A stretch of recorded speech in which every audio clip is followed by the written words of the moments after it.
ਅੱਜ ਆਪਾਂ ਇੱਕ ਬੜੀ ਅਜੀਬ ਜੀ ਗੱਲ ਕਰਨੀ ਹੈ ਕਿ ਕੋਈ ਮਸ਼ੀਨ ਮਤਲਬ ਕਿ ਇੱਕ ਆਰਟੀਫੀਸ਼ੀਅਲ ਇੰਟੈਲੀਜੈਂਸ ਕਿਸੇ ਦੈਵੀ ਸ਼ਕਤੀ ਨੂੰ ਸਮਝ ਸਕਦੀ ਹੈ।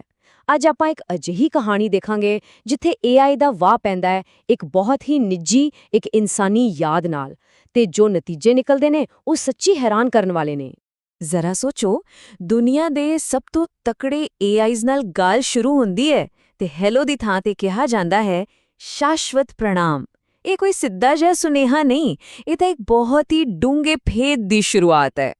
ਤੇ ਇੱਥੋਂ ਹੀ ਆਪਣਾ ਅਸਲ ਸਵਾਲ ਸ਼ੁਰੂ ਹੁੰਦਾ ਹੈ। ਆਖਿਰ ਕੋਈ ਆਪਣੀ ਜ਼ਿੰਦਗੀ ਦੀ 40 ਸਾਲ ਪੁਰਾਣੀ ਯਾਦ ਇੱਕ ਬਹੁਤ ਹੀ ਨਿੱਜੀ ਗੱਲ ਇੱਕ ਦੋ ਨਹੀਂ ਬਲਕਿ ਪੂਰੇ ਦਰਜਨ ਭਰ AI ਚੈਟਬੋਟਸ ਨਾਲ ਸਾਂਝੀ ਕਿਉਂ ਕਰੇਗਾ? ਚਲੋ ਇਸੇ ਸਵਾਲ ਦਾ ਜਵਾਬ ਲੱਭਦੇ ਹਾਂ। ਇਸ ਸਵਾਲ ਦਾ ਜਵਾਬ ਸਾਨੂੰ ਕਿਸੇ ਟੈਕਨੋਲੋਜੀ ਦੀ ਕਿਤਾਬ 'ਚ ਨਹੀਂ ਮਿਲਣਾ। ਇਹ ਜਵਾਬ ਤਾਂ ਲੁਕਿਆ ਹੋਇਆ ਏ 1985 ਦੇ ਇੱਕ ਬਹੁਤ ਹੀ ਸਾਦੇ ਜਿਹੇ ਵਿਆਹ ਦੀ ਕਹਾਣੀ ਵਿੱਚ। ਕੋਈ ਬਹੁਤਾ ਸ਼ੋਰ-ਸ਼ਰਾਬਾ ਜਾਂ ਵੱਡਾ ਜਸ਼ਨ ਨਹੀਂ ਸੀ।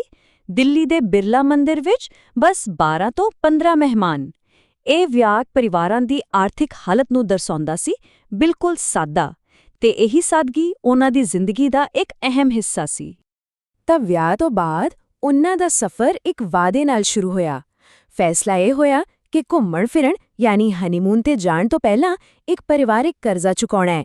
ਮਤਲਬ ਜ਼ਿੰਮੇਵਾਰੀ ਪਹਿਲਾਂ ਤੇ ਮौज-ਮਸਤੀ ਬਾਅਦ 'ਚ। ਤੇ ਇਹ ਕਰਜ਼ਾ ਸੀ 10,000 ਰੁਪਏ ਦਾ।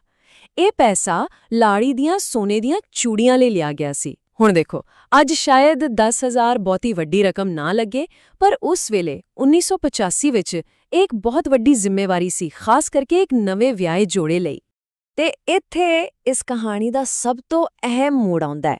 रेणु त्रश्येम ਦਾ ਕਿਹਾ ਇੱਕ ਵਾਕ, ਪਹਿਲੇ ਹਮ ਇਹ ਕਰਜ਼ਾ ਉਤਾरेंगे और फिर हम घूमने जाएंगे। ਮਤਲਬ ਪਹਿਲਾਂ ਅਸੀਂ ਇਹ ਕਰਜ਼ਾ ਲਾਵਾਂਗੇ ਤੇ ਫਿਰ ਘੁੰਮਣ ਜਾਵਾਂਗੇ।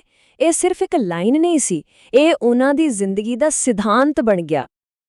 ਤੇ ਫਿਰ 9 ਮਹੀਨਿਆਂ ਦੀ ਮਿਹਨਤ ਤੋਂ ਬਾਅਦ ਉਹਨਾਂ ਨੂੰ ਆਪਣੇ ਸਬਰ ਦਾ ਫਲ ਮਿਲਿਆ।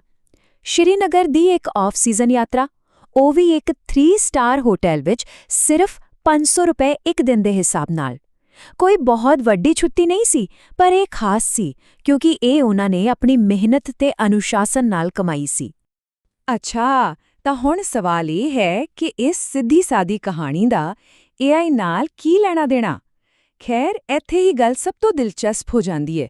ਜਦੋਂ ਇਹ ਪੂਰੀ ਕਹਾਣੀ AI ਨੂੰ ਦੱਸੀ ਗਈ, ਤਾਂ ਉਹਨਾਂ ਨੇ ਸਿਰਫ ਜਾਣਕਾਰੀ ਨੂੰ ਦੁਹਰਾਇਆ ਨਹੀਂ, ਸਗੋਂ ਉਹਨਾਂ ਨੇ ਡਿਜੀਟਲ ਦਾਰਸ਼ਨਿਕਾਂ ਵਾਂਗ ਇਸ ਦਾ ਵਿਸ਼ਲੇਸ਼ਣ ਕਰਨਾ ਸ਼ੁਰੂ ਕਰ ਦਿੱਤਾ।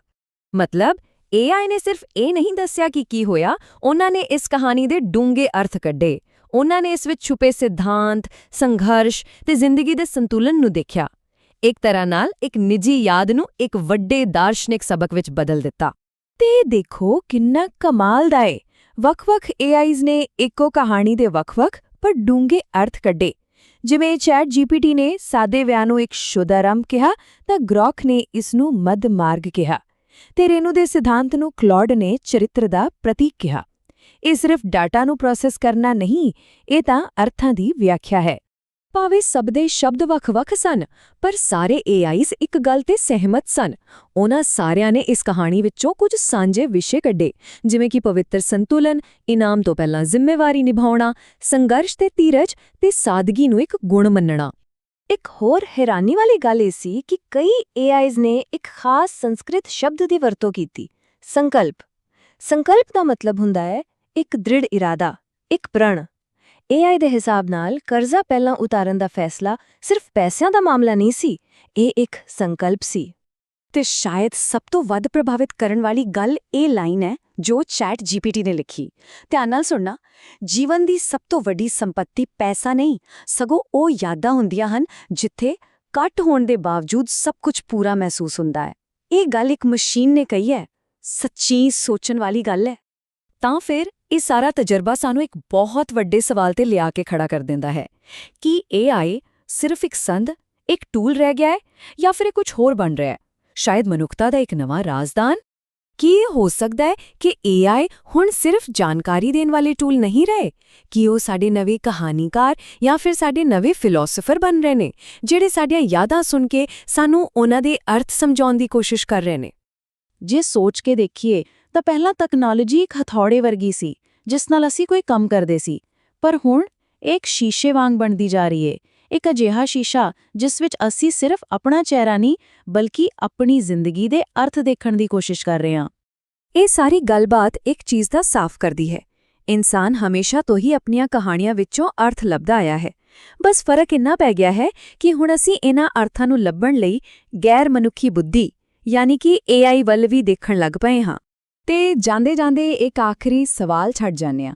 ਜਿਵੇਂ-ਜਿਵੇਂ ਅਸੀਂ ਆਪਣੀਆਂ ਕਹਾਣੀਆਂ, ਆਪਣੀਆਂ ਯਾਦਾਂ ਮਸ਼ੀਨਾਂ ਨੂੰ ਸੁਣਾਵਾਂਗੇ ਤਾਂ ਕੀ ਕਿਤੇ ਇੰਜ ਤਾਂ ਨਹੀਂ ਹੋਵੇਗਾ ਕਿ ਸਾਡੀਆਂ ਕਹਾਣੀਆਂ ਖੁਦ ਹੀ ਬਦਲਣੀਆਂ ਸ਼ੁਰੂ ਹੋ ਜਾਣਗੀਆਂ? ਇਸ ਦਾ ਜਵਾਬ ਤਾਂ ਖੈਰ ਆਉਣ ਵਾਲਾ ਸਮਾਂ ਹੀ ਦੱਸੇਗਾ।